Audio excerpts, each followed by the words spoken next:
अस्सलाम वालेकुम। मैं बेवा औरत हाँ, किराए का मकान है। अज मैं छड्डना है।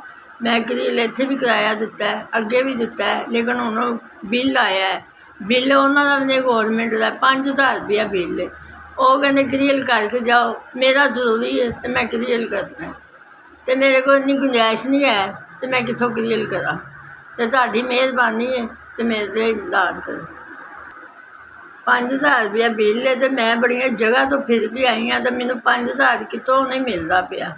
तो मैं बेवा औरत हाँ, मैं काम भी जिथे करनी उतों भी नहीं मैनू मिलिया। तो मैं अगे भी किराया देना, इन्हों का भी दे के क्लीयर करके मैं जाना। तो मैं बड़िया जगह तो फिरी हाँ, मैनू 5000 रुपया नहीं मिलिया कितों। बड़ी मेहरबानी है तो मेरी मदद करो। तो मैं इज्जत के नाल समान चुक के लाया। 2 मेरिया बेटियां ने, देख लो तुहाडे सामने जवान बैठिया। तो मैं इज्जत के नाल मकान छड्ड के तो बेटियां अपनियां लैके जाऊँ।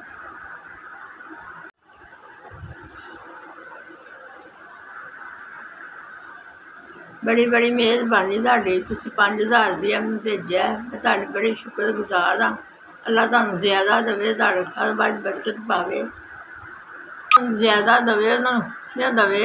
जिन्होंने मैनूं मदद की है, अल्लाह उन्होंने बहुत ज़्यादा देवे।